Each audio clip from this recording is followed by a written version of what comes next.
శ్రీ గురుభ్యో నమః. 4వలో 18. ఓం కర్మణ్యకర్మయః పశ్చేత్ అకర్మణి చ కర్మయః సబుద్ధిమాన్ మనుష్యేషు సయుక్తః కృష్ణ కర్మకృత్.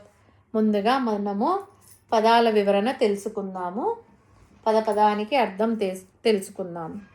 కర్మని అకర్మయః పశ్చేత్, కర్మలో అకర్మను చూడగలవాడు. అకర్మనిచ కర్మయః, అకర్మలో కర్మను చూడడం. సబుద్ధిమాన్, అతడే బుద్ధిమంతుడు. మనుష్యేషు, మనుష్యులలో.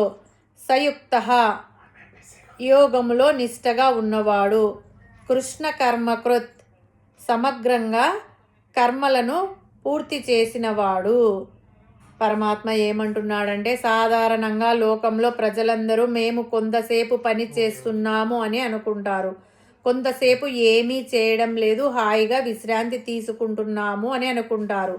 వారికి ఏది కర్మ ఏది కర్మ కాదు అనేది స్పష్టంగా తెలిసినట్టు లేదు. కర్మ అకర్మ అనే 2 రకములైన కర్మలు పైన చెప్పారు. కర్మ అంటే విహిత కర్మ, అంటే చేయవలసిన పని, చేసినందువలన హితమును గూర్చే కర్మ. రెండవది అకర్మ, అంటే ఏ పని చేయకుండా ఉండడం. ఇప్పుడు పరమాత్మ కర్మలో అకర్మను, అకర్మలో కర్మను చూడాలి అని అంటున్నారు. అటువంటి వాడు జ్ఞాని, వివేకవంతుడు, యుక్తుడు. అటువంటి వాడు కృష్ణ కర్మకృత్, అంటే అన్ని కర్మలు చేసినట్లే అని అన్నారు. ఇది కొంచెం కన్ఫ్యూజన్గా ఉంది కదూ, వివరంగా తెలుసుకుందాం. ఇదే ప్రశ్నను ఒక రాకుమారుడు గురువుగారిని అడిగాడు. అదేంటి గురువుగారు, కర్మ అన్నారు అకర్మ అన్నారు, ఎలా కుదురుతుంది అని అంటే ఆయన చెప్పాడు, కర్మ అనేది ఇలా ఉంటుంది. కర్మ అనేది త్రిగుణాత్మకమైన మూల ప్రకృతి నుంచి వచ్చిన శరీరానికే పరిమితం. ఆత్మస్వరూపానికి ఆ కర్మ అంటదు.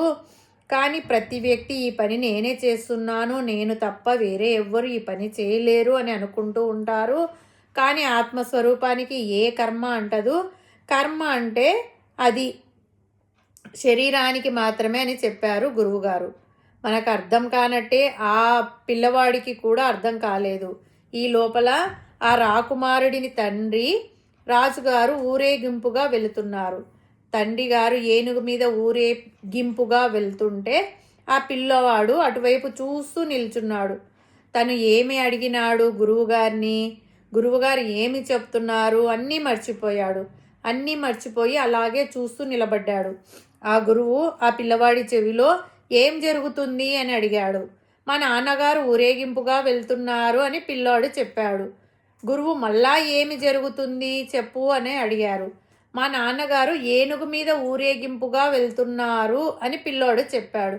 మళ్ళా గురువుగారు అడిగాడు. పిల్లాడు మళ్ళా చెప్పాడు. అలా కాదు, నాకు వివరంగా చెప్పు, ఏం జరిగింది అని అడిగాడు. రాకుమారుడు కదా, ఆ పిల్లవాడు గురువుగారిని వంచి తను ఎక్కి కూర్చొని పద పద అన్నాడు. గురువుగారు 2 అడుగులు వేశారు. అప్పుడు పిల్లాడు అన్నాడు, నువ్వు కింద ఉన్నావు కదా, నువ్వు ఏనుగువి, నేను రాజుని, ఏనుగు మీద వెళ్తున్నాను అని చెప్పాడు. ఇదే వివరణ. ఇంతకు మించి వివరణ ఏమివ్వగలను? మాటలతో వివరణ అర్థం కాకపోతే క్రియాత్మకంగా చూపించవలసి వస్తుంది.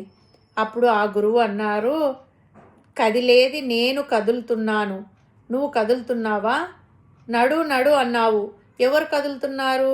నేను కదులుతున్నాను, నువ్వేమో నా మీద కూర్చున్నావు. నువ్వు కదిలావా? కదలలేదు కదా. ఇప్పుడు నేనే గనక ఏనుగునైతే, నా మీద కూర్చున్న నువ్వు రాజువైతే ఎవరు వెళ్తున్నారు? ఇప్పుడు చెప్పు, ఏనుగు వెళ్తుందా, రాజుగారు వెళ్తున్నారా? నేను ప్రశ్నించింది అదే కదా, ఏమి జరిగింది అని. నువ్వేమో ఏమి చెప్పి ఉండాలి? ఏనుగు నడుస్తుంది, ఏనుగు మీద రాజుగారు ఏ నడక లేకుండా కూర్చొని ఉన్నారు అని చెప్పి ఉండాలి. నువ్వేం చెప్తున్నావు? ఏనుగు మీద రాజుగారు ఊరేగుతున్నారు అని చెప్పావు. తేడా ఉంది కదా. రాజుగారు ఎక్కడికి వెళ్ళలేదు, కూర్చొని ఉన్నారు, ఏనుగు వెళ్తుంది. అంటే కర్మని అకర్మ యహ పశ్చేత్, కర్మ జరుగుతున్నది ఏనుగులో, మనము చూసింది రాజుగారిలో. రాజుగారు ఏ కర్మ చేయలేదు, కానీ మనము రాజుగారు ఊరేగుతున్నారు అంటే కర్మ చేస్తున్నారు అని మనం అనుకుంటున్నాము. ఏనుగు నడుస్తున్నది, రాజుగారు నడవడం లేదు. ఆ విషయం వరకే ఈ ఉదాహరణ పరిమితం. అట్లాగే శరీరాదులు నడుస్తున్నాయి, ఆత్మస్వరూపం నడవడం లేదు. ఇంకా వివరంగా చెప్పాలంటే నేను చేస్తున్నాననే అహంకారంతో, కర్తృత్వ బుద్ధితో, ఆసక్తితో, సంఘంతో చేసే కర్మలే బంధనములు కలగచేస్తాయి. కానీ నిరాసక్తంగా నిష్కామంగా చేసే కర్మ ఎటువంటి బంధనాలను కలగచేయదు. ఈ ప్రకారంగా ఎవరైతే కర్మలో ఆ కర్మను చూస్తారో అతడే జ్ఞాని, వివేకవంతుడు, యుక్తుడు అని పిలువబడతాడు. నిష్కామ కర్మ చేయడం ద్వారా, నిరాసక్తంగా కర్మలు చేయడం ద్వారా జ్ఞానం వస్తుందని, చిత్తశుద్ధి, ఆత్మతత్వము, నిశ్చయాత్మక బుద్ధి అలవడుతుందని, అదే ముక్తికి మార్గమని తెలుసుకున్నాము. దానికి మూలమే ఈ కర్మలో అకర్మను చూడడం.